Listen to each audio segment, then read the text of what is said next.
Hello, I'm Tamara Caulder Richardson, and welcome to Seeking Heaven, the Near-Death Experience and Other Phenomena. If you haven't watched any of the episodes, please watch, subscribe, like, and make comments below. Your comments matter because, hey, we can have more topics. If you're interested in a particular speaker or topic, let me know. This is very important. And also remember to look at the membership perks. We have any membership perks, fantastic, from $2.99 all the way to $24.99, which they're phenomenal benefits. If you look, anything you do is helpful to support this channel. So thank you so much. So today's guest, wow, you're going to love today's guest. True seekers out there, you're going to love this. So today's guest, let me tell you about him. And he is bilingual, and it is Francisco Valentin. And he is not only a near-death experiencer, but a multiple spiritually transformative experiencer. I mean, there's so much we had to figure out what we're going to cover because there's just so much that he could say. So, I mean, this is going to be jam-packed of information. I mean, he's going to tell us about, he had a almost fatal car crash in 1979, all the way to, oh my gosh, there's so much, from when his son in July 7th, 2011, had a light that manifested through him that is a divine light that gave him a message. So it was like an angelic message. So he's going to tell us about that, to all the way now being a divine messenger and channeler. And we're going to cover more of that, the channel portion, and how he started receiving these automatic writings and how it helps humanity so people will remember they're from heaven. And he's going to cover some of that, but that's going to be all in part 2. This is going to be so fascinating. So let me bring in our guest, Francisco. Thank you for being on the Seeking Heaven channel. Thank you for having me.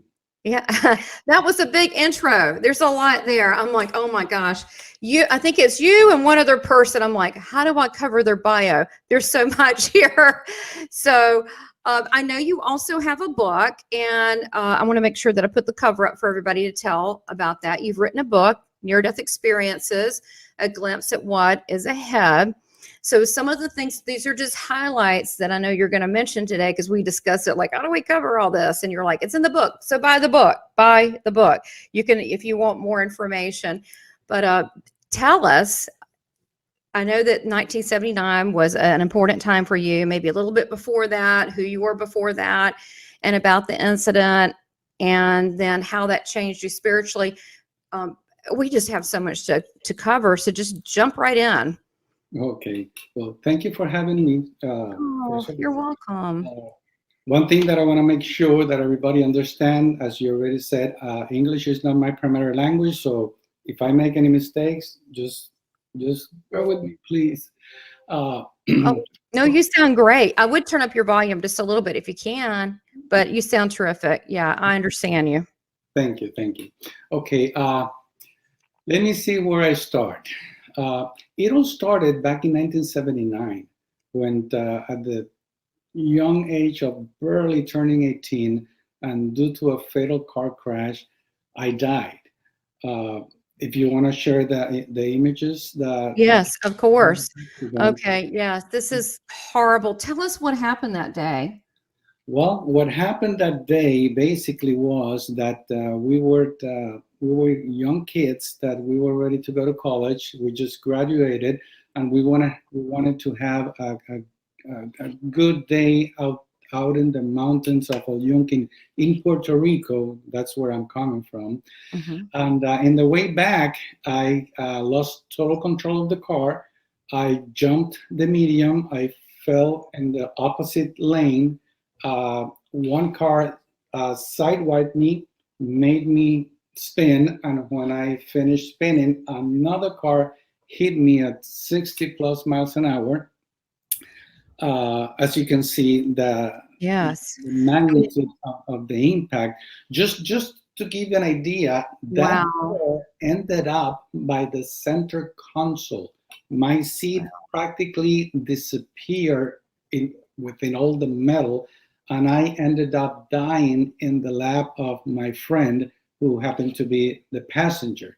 Mm-hmm. Actually, he's the one whom I asked 35 years later what happened if I Mm-hmm. died, and he confirmed that I was dead in his lap for about 5 minutes before they rescued him from the other side, because from that side no one can open that door. Wow. Uh, Wow. That's Now, crazy. the extent of how it all happened, how I came back to life, and all the stuff, that's in the book. Because explaining all those details is going to take Mm-hmm. a lot of time. Mm-hmm. But uh, but at least let me start from the moment that I received the impact. Before I received the final impact, I just remember glimpses of what happened. I was able to reconstruct what happened, but only because I had glimpses, and I was able to put together with testimony from those present. We were a group of 4, 5, 6 people and 2 cars. So so when I get the hit, I immediately went into the void. I usually, in my lectures, I joke about it, saying that the impact was so dramatic that I went over the tunnel, the doorway, people waiting for me, Jesus, whoever, and I went straight into the void. That's the way I try to joke about it, but the Mm-hmm. truth is that once I received that impact, I went into total darkness. Now, as I went into total darkness, I knew that I was myself,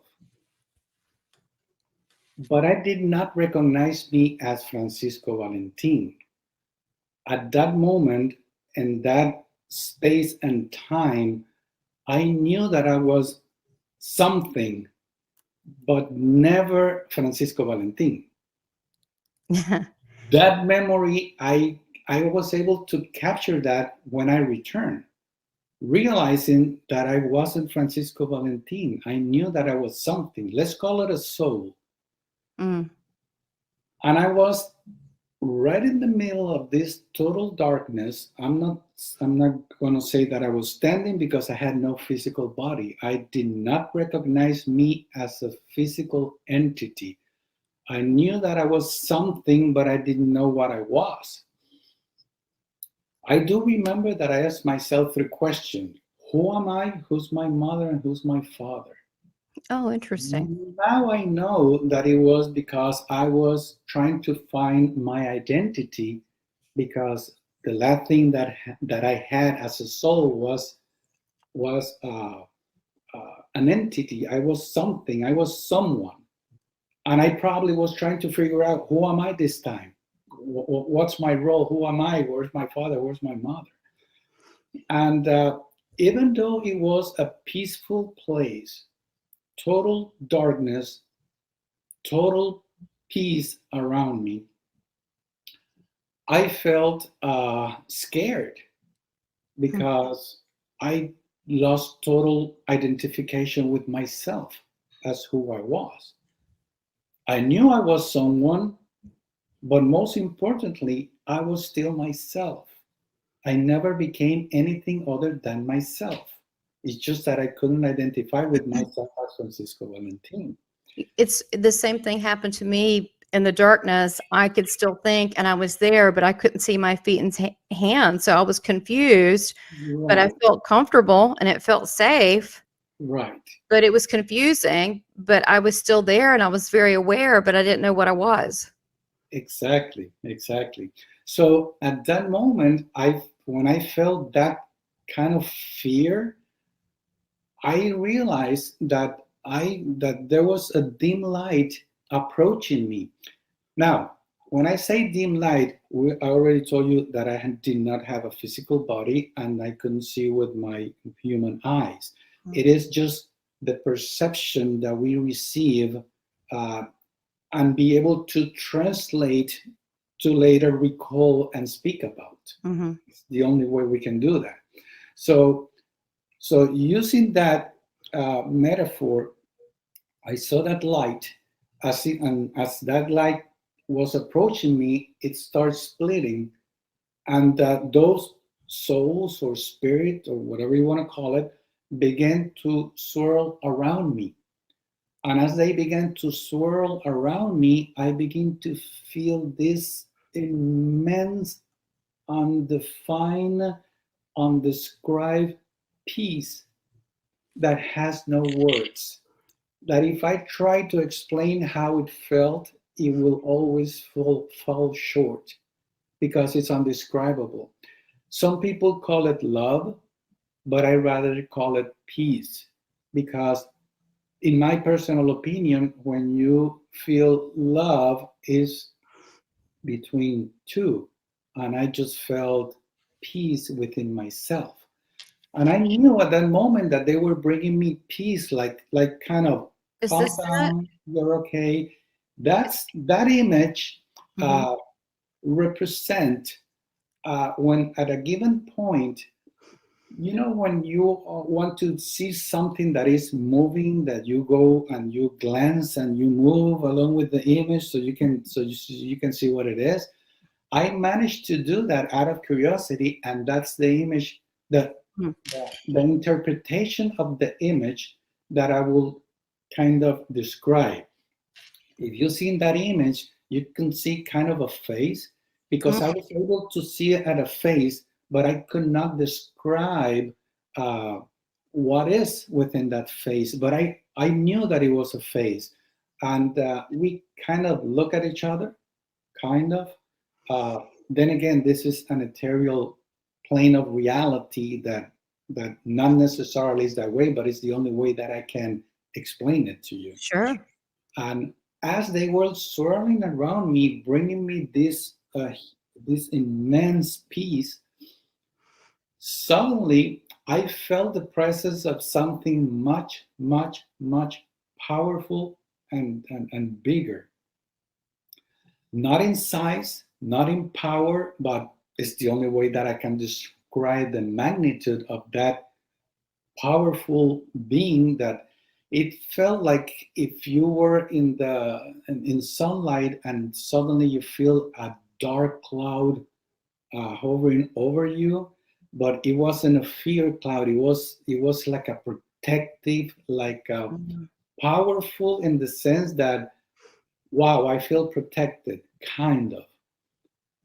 Next thing I remember was getting like into a funnel, where as I went in through that funnel, I began to feel an immense pain. And as the funnel got uh, smaller and smaller, the pressure that I felt in my physical body was so intense that I opened my eyes. And when I opened my eyes, someone was taking me out of the car. Wow.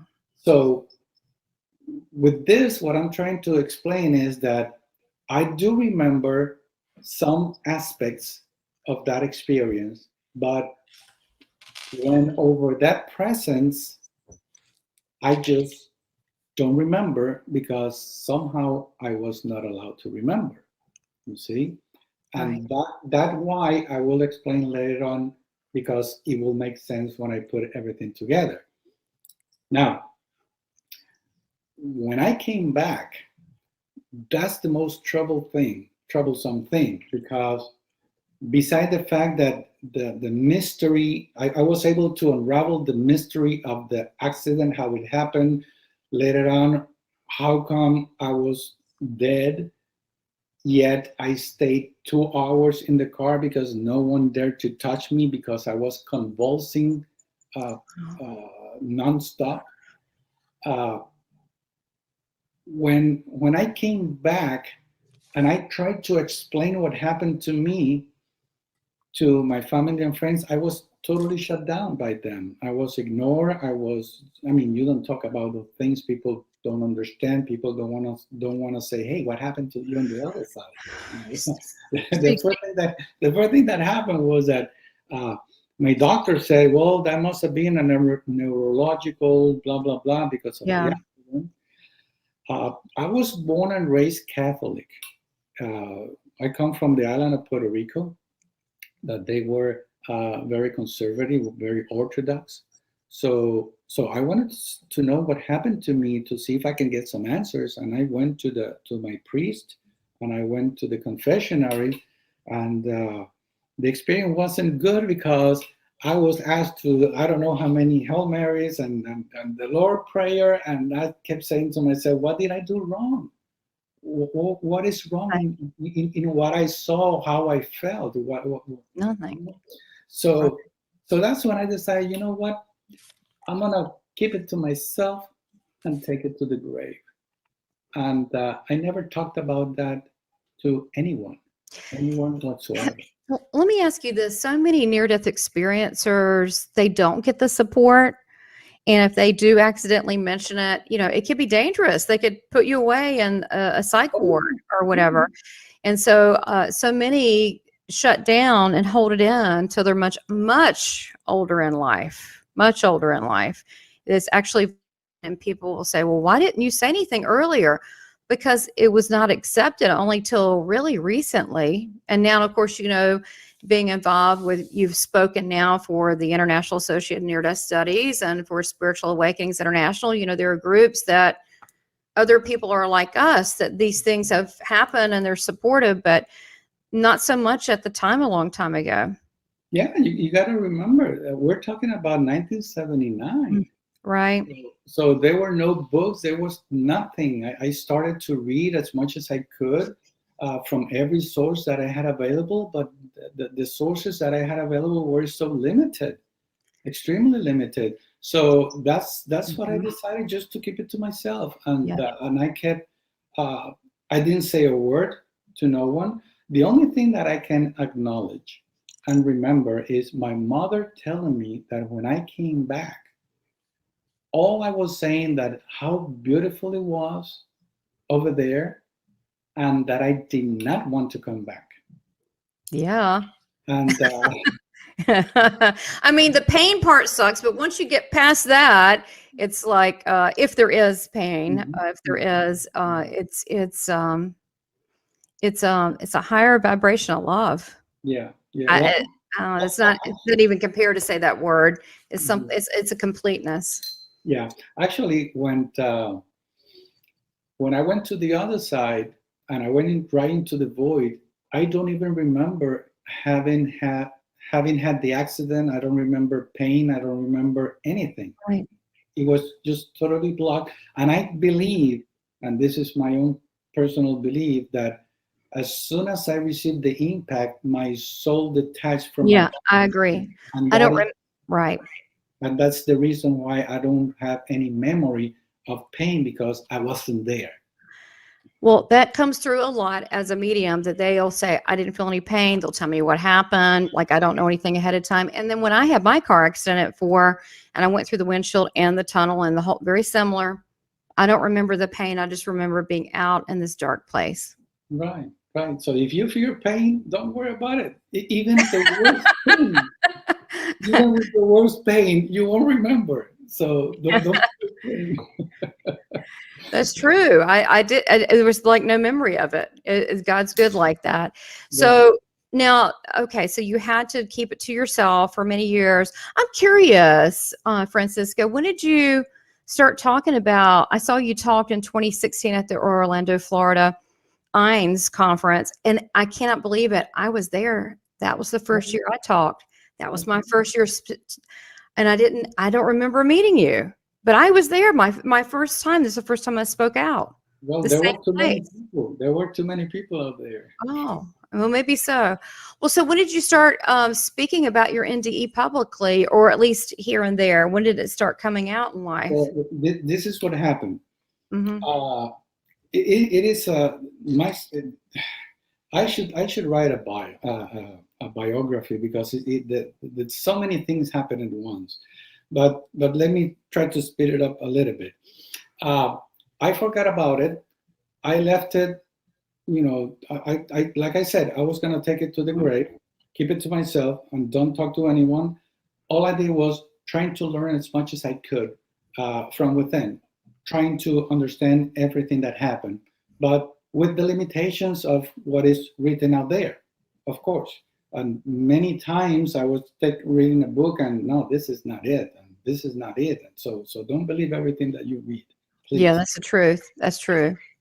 So what happened was that in the year 2007, I think it was, by that time I was a professional insurance agent. I had my own insurance agency in Puerto Rico.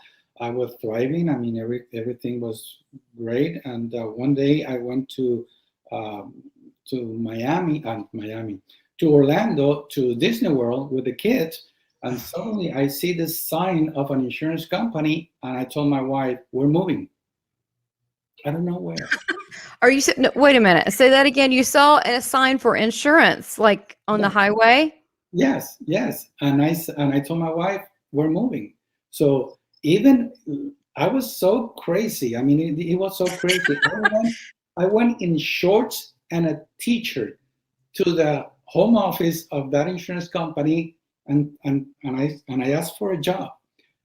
They told me it didn't work that way, that I had to go through all the process, blah, blah, blah.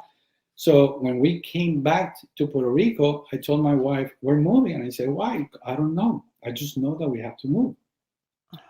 So, but I was smarter than that. And I said, but wait a minute, let's see if you can get a transfer, because I'm not that crazy. I mean, we have a family. Yeah. You prepare. Yeah. So what happened was that my wife mentioned that to her boss, and he said, well, actually, there's an opening in Tampa. And she got the opening. And I said, okay, now let's see if I can sell my business portfolio. And I go to this insurance company, and the first thing that I said, I'm selling my business. This guy from the back cubicle showed up and said, I'll buy it. Are you kidding me? Go to God. Oh my gosh. This is okay. Now this is okay. This is just the start. This is how God works with everybody, honestly, if you pay attention. But with near-death experiencers, it just gets more in your face and more crazy, the story. So the guy went, I'll take it. And, and you're like, okay. So how long did it take you to move, to get out, to move to Tampa or Orlando? Practically immediately, because I had to sell my insurance. And let me tell you, if you know the insurance industry, selling a business portfolio is hard, because people are waiting for the last moment so they can sell it, so they can get it pennies for the dollar. And I sold my portfolio at full rate within a week. My wife got for the transfer within a week. So we moved to Florida, to Tampa, Florida, and I had no clue why I was there. So she got the transfer, and I started looking for a job into an insurance company. But somehow I couldn't find a company that will take me. And those who took me, I wasn't able to sell insurance. And I said, wait a minute, there's something wrong in here. We're talking about a 30 years of experience selling insurance from the lowest to the highest. And I cannot sell not even a policy. What do you mean that you had to? What are you saying? You couldn't sell? You couldn't sell it, or you had to have a special certification to do it? No. I had all my licensing was reciprocal, so I had no problem with that. Wow. It's just that going over to a client trying to sell a policy, an insurance policy, case, life insurance. Oh my God, I got it. You're like, here's someone who's successful, and you couldn't sell one. Exactly. Oh my God. And you're like, what is going on? Okay. Exactly. So God is shutting that door for some reason. They shut down every single door for me. I was going crazy. I was saying, what did I do? I mean, what kind of a mistake did I do? And I cannot come back. An insurance agency that it took me years to build, I just sold that. I cannot go back. So it was a one-way ticket.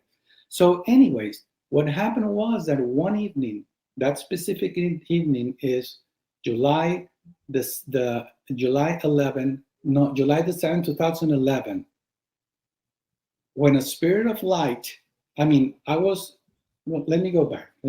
Okay. That very week, my wife was traveling, work traveling.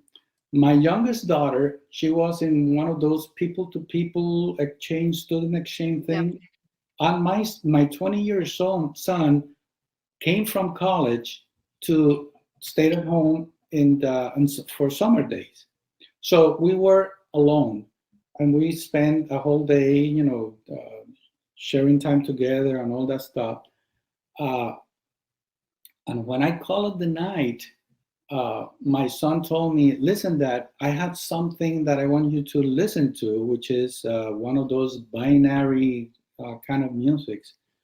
And he wanted me to listen to it, so I told him, "Okay, let me go to the restroom, and I'll be back." I was already tired because it was already 10 p.m. So when I go to his room, before I get to the door, I I noticed that he was in front of his laptop with that binary music on, pretty loud, so he couldn't hear me coming in. He was having his eyes closed, and he was moving his head rhythmically. And as I approached the room without him seeing me, he said, "Hey, Dad, look at this. I can see orbs all over the place." And I said, "What do you mean that you see orbs?" And I said, "Yes, I can see orbs, but we are one." And then Oh, I approach him a little bit closer. I notice that he has his eyes closed, moving his head rhythmically. And I thought that he was making like kind of like like a prank or something like that, or he was pulling my leg, as you guys say. oh, got it. Yeah. He's And, joking with you. exactly. It's not And, real. and I said, "What do you mean we are one?"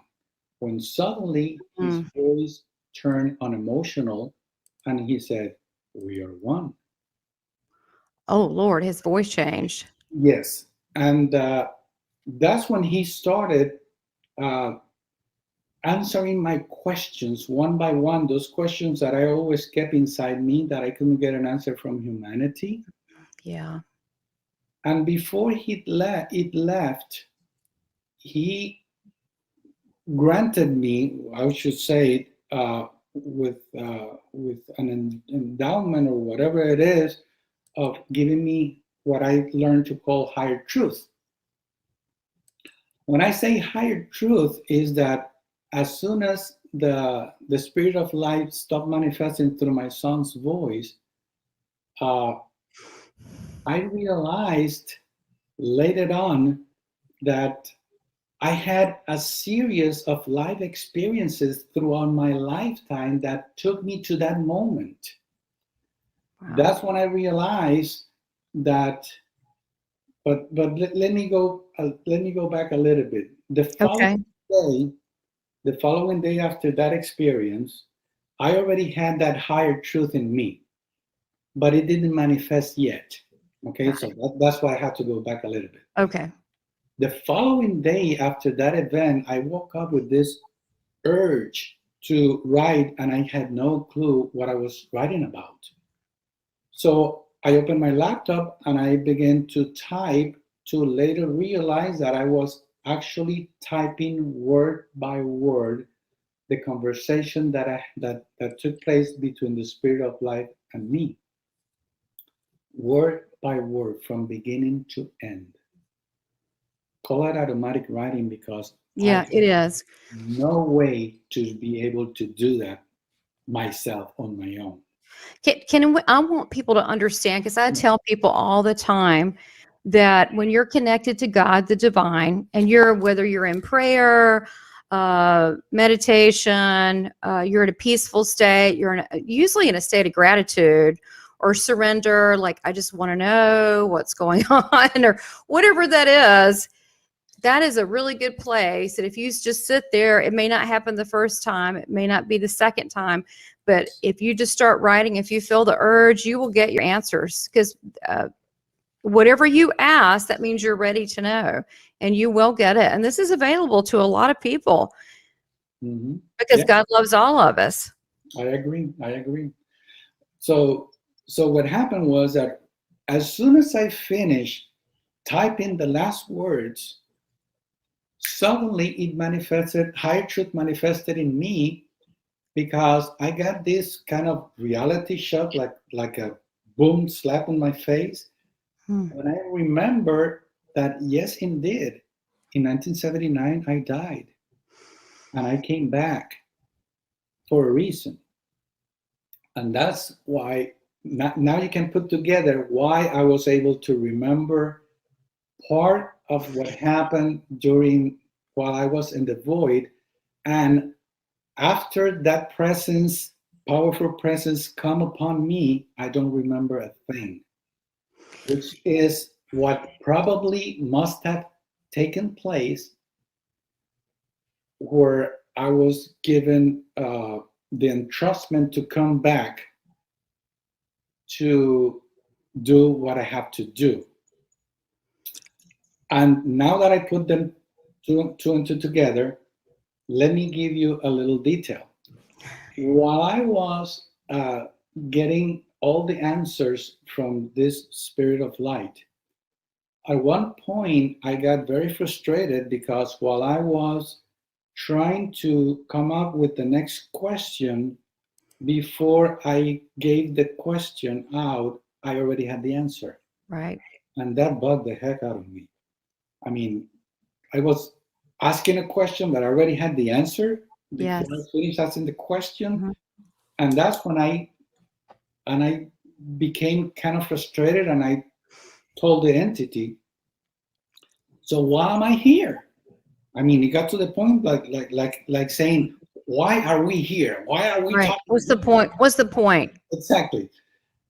When suddenly my son stopped moving his head, he stood up, he turned his face towards me, he opened his eyes, and he said very energetically, he said, don't you remember that we agreed for me to come down for you to help me do my job?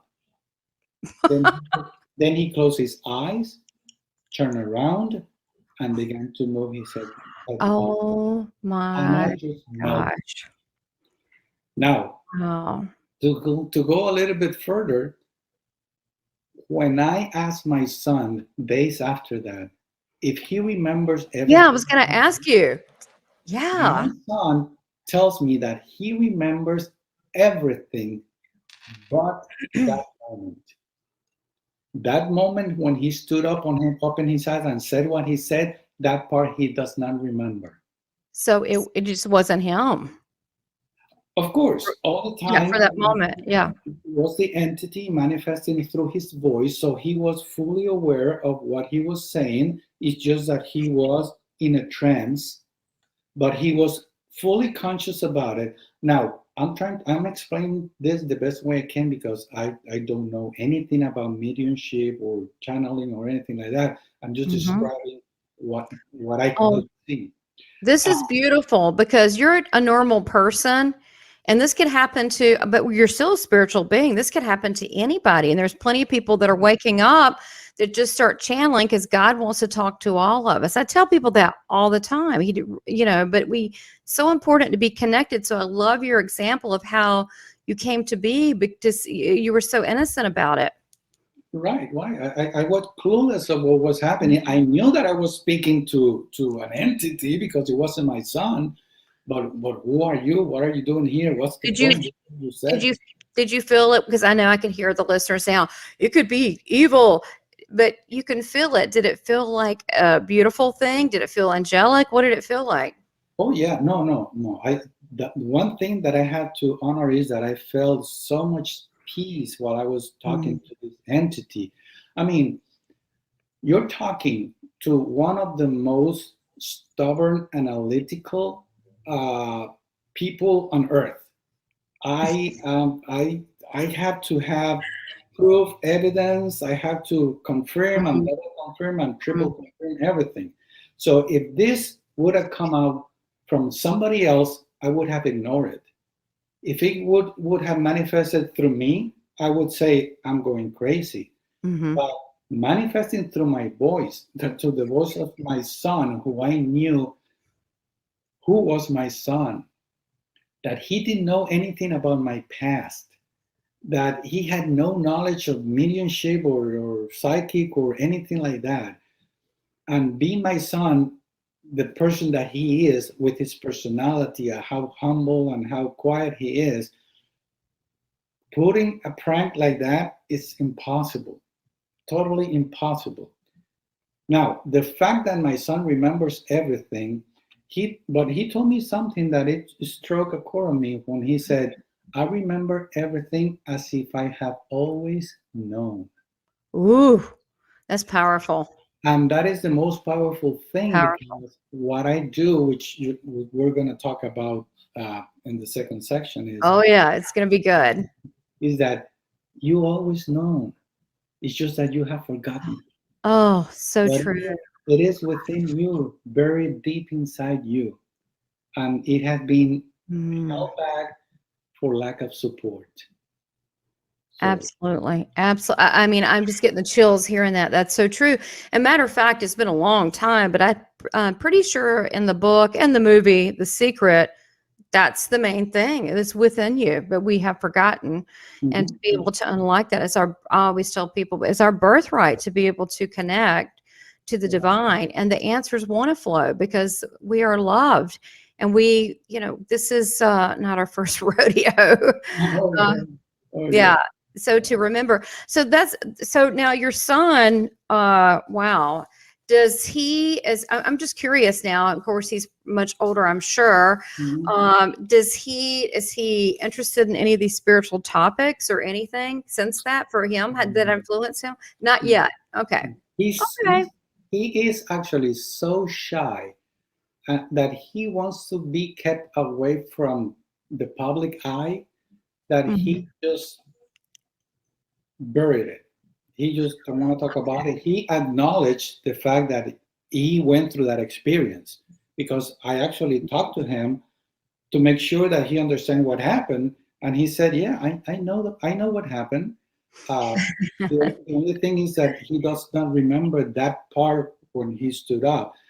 Now I understand with the years of experience that what happened was that the entity took power of his whole body before he was taking his voice, and allowed him to keep being conscious about it and being able to translate into words what was coming in.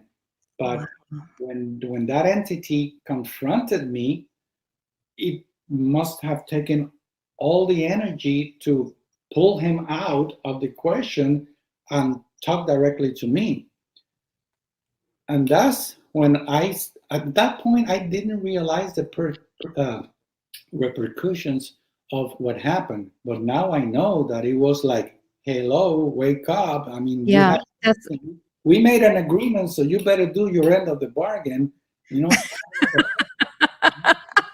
it's funny. A lot of people that come back and they say, they have a mission or they feel this need to speak some type of truth, and a lot of times they don't know how. And I was talking to a lady the other day, and she goes, I don't remember. I wasn't told anything. I'm like, oh yeah, trust me, we're all told something. You just got to remember. You know what I mean? And there's an agreement, like, okay, you're going back, but this is the deal. Right? Exactly. We agree to something. Or Jesus told me about mine and to bring heaven on earth, and where he was telling me all this stuff, I was like, yeah, it seems like a lot of work. So, and he's like, it might be. He thought that was funny, and it is a lot of work, letting Yeah. people know, that they are a spiritual being, and for them to wake up. So now you had also another NDE. You had, and what was it, 2002? Yes. Do Let you want me. to go back to that one a little bit, because that probably opened you up even more. Yes. No. Actually, this is how it worked. Remember at first that I told you that those experiences. Well, anyways, the thing is that when when that happened, after I finished transcribing what I end up calling the first transcript, which is available in my website, Yes, just go to my we have it website, down below. sign, and you will have access to the first transcript, uh, which is actually the whole purpose of why am I here doing my end of the bargain. It is the way this entity explained things to me, and I do the disclaimer in the webpage, is that they did it so I could understand, because at that moment I was at this level. Now I am at this level of understanding, Right. meaning that first transcript is very very simple. Use simple words, simple answers. But if you are more deep into spirituality, you will see the It's not. complexity in the simplicity of those words. That's Okay? how I knew you were a channeler, because I am too, and they talk to me, um, and especially Christ, very simple. But if you look at it, it's not simple; it's deep. But they have a way to do it, to get it across. It's very Yeah.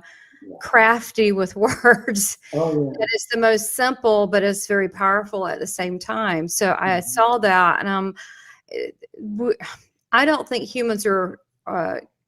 Can take the words the way they do it and the way they present it, the way spirit does, Yeah. or the way you could say angels, divine messengers, or well, we're a divine messenger, but the information we're getting from God, or team God, it's a certain way. I can always tell a channeled message because there's a deep level to it, but yet it's simple and there's a beauty to it.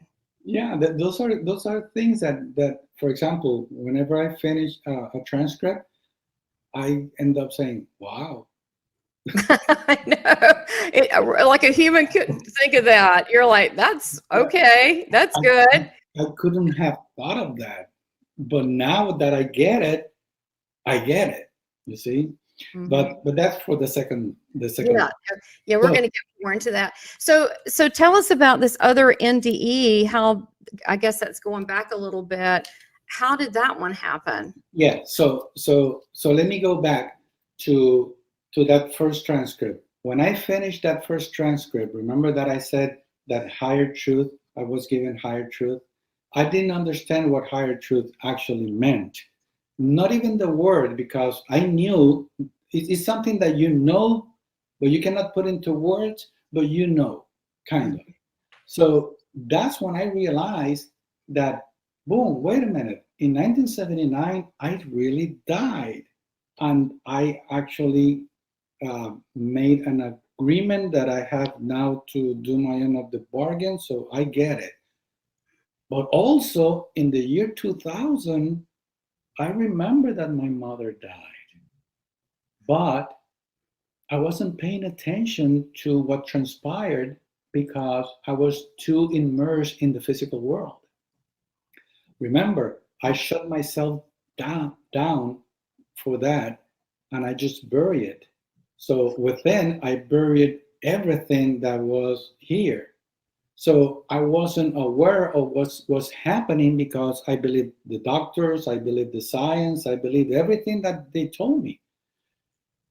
So what happened in the year 2000, well, let me give you a little bit more of details. I remember that I died in 1979. Then I remember that in the year 2000, I had a spiritual experience with my dying mother. Then I remember that in the year 2002, I had a near death experience myself when I saw the light. But I didn't notice, I didn't know because I believe in the doctors. Then Mhm. in 2010, a prophecy was given to me, which manifested in 2011. So let me go back now. Okay. In 2000, in the year 2000, my mother was diagnosed with a brain tumor. She was at the hospital. She was ready to be taken to the hospice care facility because the doctor said, there's nothing we can do now.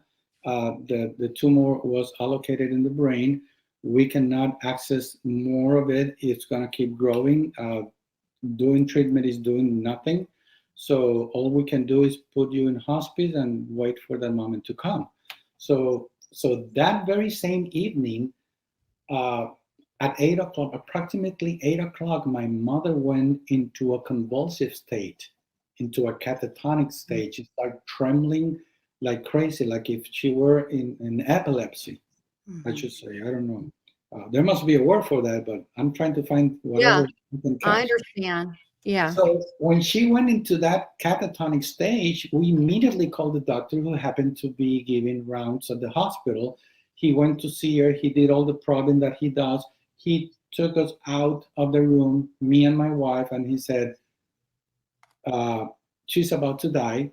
The brain is no longer getting oxygen. We were expecting this. The tumor it is located and in a way that is going to constrain that main artery, which is happening now. So the brain is not receiving any oxygen. That's why she's going into this catatonic stage. All we got to do is wait. I don't give her more than 2 hours. Start making arrangements. So when he left, we went back in the room. I don't know what got into me, but I just I just automatically sat next to my mom and I held her hand and I did like a mantra. And all I remember was saying, I will give up anything to be here with you. I am not that religious. I wasn't that religious. Those are not words that come out of me just because. Something must have happened that I begin to do that mantra. Neither I knew about energy, about healing. I was totally unaware of everything that I know now. So I just sat and I just repeat that mantra, waiting for that solemn moment to take place. But 8 o'clock turned into 9, 9 into 10, 10 into 11, and she was still in a catatonic stage. I held her hand constantly, repeating that mantra, and 10 became 11. By that time, her eyes were being crystallized, and she kept convulsing nonstop. Midnight turned into 1 a.m., 2 a.m., 3 a.m., and no one in the room. It was me, my wife, and my aunt. Neither could close their eyes because we were waiting for that solemn moment to take place. 3 a.m. and she was still convulsing. I'm sorry, but no human body can withstand convulsing for so long. Yeah. It's my personal opinion. But it wasn't until 6 p.m. at sunrise when she opened her eyes and she wrote on a notepad because she had a tracheo. And she wrote, I need to go to the bathroom. Me, my wife, and my aunt, we look at each other, we open our eyes this big, like if we were looking at a ghost. She went into the bathroom and we said, did you see what happened? Did you see what happened? I mean, do you know what's happening? So when she came out of the room, came back to the room, everyone was quiet. She sat down and she wrote in a notepad for my wife and my aunt to leave and for me to stay. When they left, she wrote in a notepad, I'm sorry, my son, that I doubted you. Now I know the truth. Call me a lawyer because I need to do some arrangements. Wow. Yeah. And immediately I went and I looked for a lawyer. I mean, the whole story is in the book. I cannot, Right. I had to constrain my time. Right. So to make the long story short, once the paperwork was said and done, she died. Wow. But she did not die from the original cause. She died of asphyxiation. So whatever happened in that moment, they must have fixed whatever was wrong here because she was fully conscious with full cognition. She actually was asked by the lawyer a bunch of questions to make sure that she has her right state of mind to do the paperwork. So we were 100% sure that she was perfectly okay, but she died from asphyxiation. What do you think that when she said, now I know the truth? Do you think they told her, they had a download, they told her what was going on? That's another She talked to your people. that's another magical thing here. That experience taught me now when higher truth kicked in, that experience taught me that there is divine intervention. And Yeah. there is divine intervention in many ways, because one of the ways that divine intervention manifested is that once she died, that they called me over the phone, come and see your mom is very sick. I knew she had died. And while I was driving, automatically I said, oh my God, she died and I never asked what happened. I never dared to ask what happened.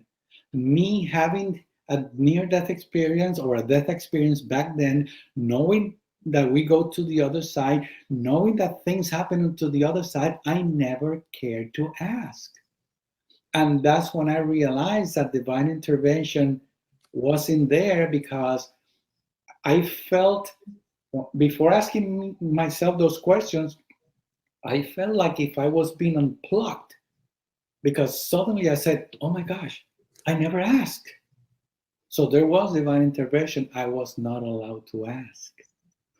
Right. Sometimes things are not put upon our heart because we're not meant to ask or not meant to know. Some people will ask things, or we can ask directly God, and we don't always get answers because sometimes we're not supposed to know at that moment. We're just not supposed to know. That is very true. It's just like the experience that I had on the other side. I remember some parts, some others, I am not allowed. And as hard as I tried, even asking my spirit guide, please help me remember, I'm not being allowed. Probably because it will interfere with my final goal. Because if I know, I would do it without doing it from my heart. I would do it because I know that I had to do it, and that will change the whole scenario. You see, so I Right. learned to respect that. If I'm not allowed to know, I am not allowed to know. This is very good to know. I have people that come to me and they go, I want to know, blah, blah, blah, blah. And I'm like, and I said, okay, thanks for sharing. We'll see if they want to talk about that. They may give you options, but sometimes you're not supposed to know certain things. Of course. And they'll give us limited information. The one is like, oh, well, I meet the right person. Sometimes they'll answer it in a way they don't like it. Like, like when you're ready, the blah, blah, blah. And they were like, I don't want to hear that. So because maybe they need to do inner work or so forth, but it really is about surrendering to God's will. What the divine has for us, has planned, is much better than what we would come up with. I got to ask you real quick. I know we're getting close to this segment. We have the next one. I got to know. So you moved to the Orlando area. You couldn't sell Tampa, and you couldn't sell anything. And here you're a successful insurance agent, couldn't sell one darn thing. Whatever happened with that? Because that's God's way of shutting a door for something else. Yeah, well, that's exactly what I'm doing now. Okay, got it. When that event took place, July 7, 2011, I said, okay, now I get it. So Oh my gosh, I just the transcripts. Stop doing anything, and I'm spending the rest of my life doing my own of the bargain. You won't believe this. Same thing happened to me. You see, we're learning each other. You don't know this, but I owned an advertising agency for 27 years. The last 2 were kind of bad, but I literally used to do so well, and it was like a door shut. I even tried to get a job after that. I mean, it went on, everything was shut. I'm like, I won awards. I did all this stuff. I was successful. I mean, literally, I couldn't have sold a paperclip. And it was shut and you know what? Ingrid Ahonkala talks about this with her as a marine biologist and so forth. If you don't listen to what God wants and it's completely shut, and I didn't listen, I was not as aware as I am right now. I was hard-headed badly. It'll just get worse because when God decides, there are certain things, and that door was shut. It was time for me to do what I remembered to, and my mission. but it was the very thing that I didn't want to talk about, that I was terrified of, that I didn't want people to know about me, that I could see into the other side, about the near-death experience. We live forever. And the same thing. And how do you tell? I mean, that was the job they wanted me to do. It wasn't a people job that you see out here in this physical world. But it's funny, I've said to my guides before, I'm like, it's kind of weird. I said, other people have real jobs and I don't. And they go, this is your job. Yeah. They go, this is your job. People have no clue how hard this is, because it's not only the work that I have to do, but everything that I have to learn and all the patience that it takes. I mean, people, if people think that the spiritual way is an easy way, an easy road, no, it's not. It is not. It is very, very hard. But once you get that enlightenment moment, you realize that it was worth it. And then that's when you start seeking the fire and not the water. Yes, absolutely. You're right. It is not easy. And I will say this, there are so many people that watch these near-death experiences or spiritually transformative experience with angels or this and that. Yeah, that's the gravy. That's the good stuff. But being on a spiritual walk, there is usually trauma, confusion, upset.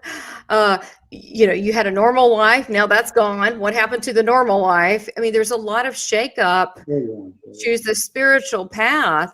And so when people go, why is everything going wrong? I'm like, welcome to the spiritual path. Because when you do that, you're listening to God's divine will for your very soul versus your own. And in the long run, it's so much better, but it is harder because it's against the world's way. Yeah. What does Jesus say? Be in the world, but not of the world. Exactly. Not real easy. So to be a spiritual person, but then you got to be a real person, like go grocery shopping and walk the dog and do all these things. So I want everybody to stay tuned for the next. You got to have that balance. It's very important. I mean, you can't just be like a Buddhist monk and sit there and we have to be. We're human. We're here, so that means we have to have a human life and we have to be grounded.